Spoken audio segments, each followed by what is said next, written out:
sasabihin na namin sa inyo na yung loyalty namin is definitely dito sa mga Duterte. Kahit sino pa, sinasabi na natin to ngayon, dinideclare na natin to ngayon, na kahit sino pa ang lalaban sa mga Duterte, whether alyado yan ni Pangulong Duterte. Pag kinalaban mo si Inday Sara or mga Duterte in any sa politika. Let's say for example, bibigyan ko kayo ng picture. Ang ipangtatapat ng gobyerno ng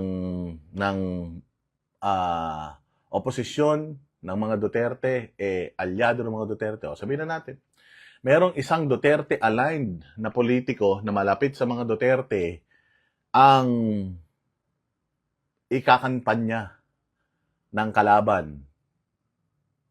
Given na si Inday Sara ay hindi ma-impeach, si VP Sara ay tatakbo sa 2028, merong isang malapit sa kanila na makakalaban ni Inday Sara. Putang ina, tapos ang boxing. Kay Inday Sara tayo. Kay Inday Sara tayo. Sinasabi na namin yan. Maaaring nakikita nyo sa ngayon na lahat ng mga Duterte-aligned na mga politiko, pinopromote namin or nandoon ang simpatya namin. Pero pag dumating ang panahon na bumaliktad ka sa mga Duterte, kahit sino ka pa, tandaan mo yan, kahit sino ka pa, alam ko nanonood kayo. Kahit sino pa kayo, basta ang Banateros sa mga Duterte lang. Sa mga Duterte lang. Kasi lagi natin sinasabi yan sa inyo eh. Kasi hindi natin alam kung sino yung mga makakalaban ni VP Sara sa susunod eh. Remember? Sabi ni Drilon, si VP Sara ang pinakamalakas sa 2028. And etong mga kaliwa, dilawan, pinklawan, pulahan, hahanap yan ng pwedeng tumapat kay Inday Sara. Nakita nyo si Rizon Tiveros, sinabi niya na okay lang din siyang mag-vice president. Sinabi niya na okay lang siyang mag-vice president. So, ibig sabihin, they're open sa option na ang pwede lang tumapat kay Inday Sara, Duterte din. Kumbaga, ang Duterte na malakas, kailangan ang ilaban mo sa kanya, Duterte-aligned din. Mahahati ngayon yung tao. Kanino ngayon sila? Kay Inday Sara o dito sa dati nilang kakampi. So, binibigyan ko na kayo ng hint na if ever that happens, kasi noong 2022, nag-isko kami So, alam naman ng mga Iskonians na Duterte kami. So, sabi nila, ang tanong nila sa amin, paano pagdating ng future nung natalo na si Isko, paano kung tumakbo ulit si Isko, tapos kalaban niya na si Inday, since sinuportahan niyo si Isko noong eleksyon, kanino kayo? Putang ina, in a heartbeat, sinabi namin, Inday kami. Of course, Duterte kami. Walang iwanan. Sabi nga dito ni Sena, walang iwanan. So, Duterte kami. Kahit sinong itapat mo. Halimbawa man, tumakbo si Bato. Halimbawa lang against Inday. Inday kami. Tumakbo si Bongo against Inday. Inday kami. Tumakbo si Robin against Inday. Inday kami. Walang pag-uusapan. Walang pag-uusapan. So, dun lang talaga tayo. Kay Inday Sara lang talaga tayo. Ano yan? Wala na tayong pag-uusapan yan. Kasi, maraming mga pwedeng mangyari. Maraming mga pagbabago pang pwedeng mangyari in the future na talaga namang magiging mawiwindang tayong lahat. Ngayon ito si Alex Arias, wag na kayong chismosa, sabi niya. Si Isko daw nakipagkaibigan na kay Chua. Best friend na ulit sila. Wag na kayong gumanyan. Kasi si Isko, napakagaling na mayor ng Maynila. Lex Arias, hindi ka naman yata taga Maynila, nagko-komento ka ng ganyan. Kung maging okay man sila ni Chua, that is because, nagtatrabaho si Isko sa Maynila. Ang kailangan ni Isko, mapagsilbihan yung mga Manileño at yung Maynila. And kung kailangan niyang makipagkaibigan or makipag-okay, makipag-ayos doon sa mga congressman na kagalit niya noon, dapat gawin niya yon in order for him to serve yung kanyang nasasakupan. So, huwag na kayong gumawa ng issue. Mga tanga naman kayo, gumagawa pa kayo ng issue.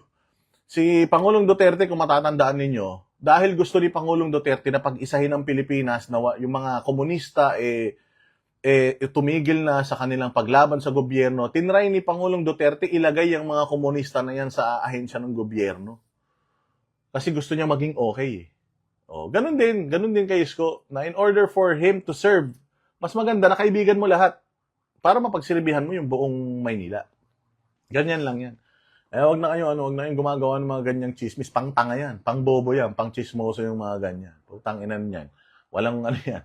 Walang patutunguhan yung mga ganyang komentaryo, mga ganyang komento.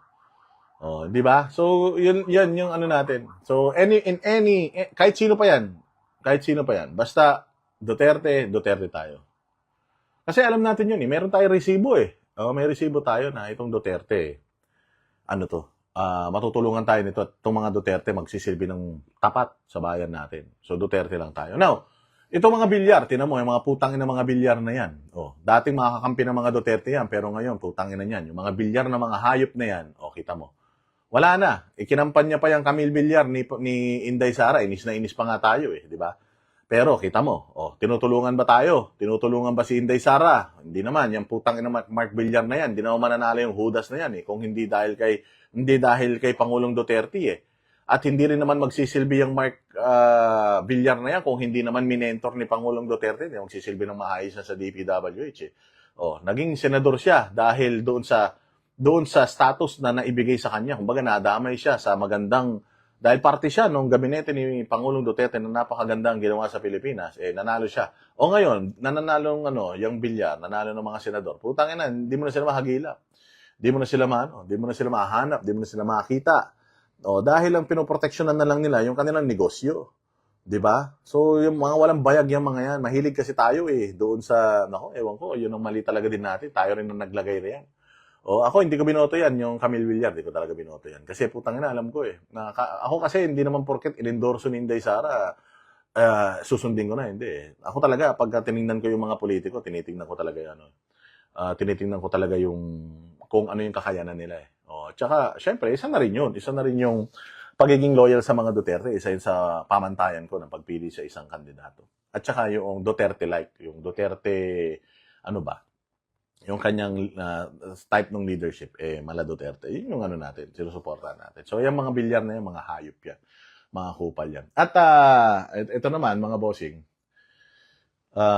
nagkakaroon kasi ng problema ngayon dyan sa Senado patungkol sa numero.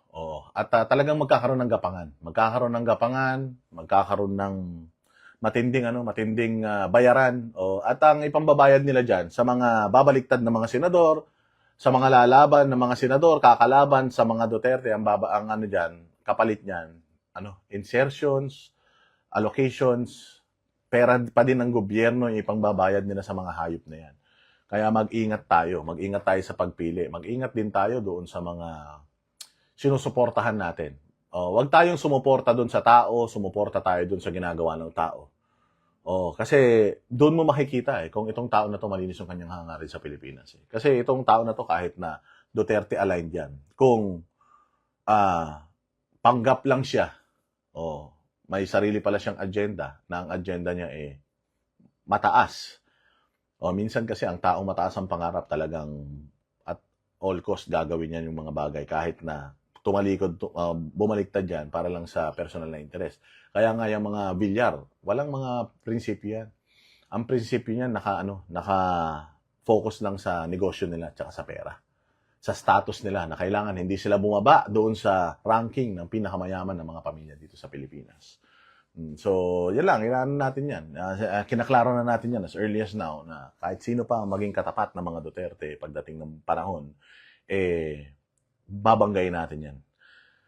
Napakaganda ng ginawa ng mga Duterte sa Pilipinas, kaya ang allegiance natin para sa kanila.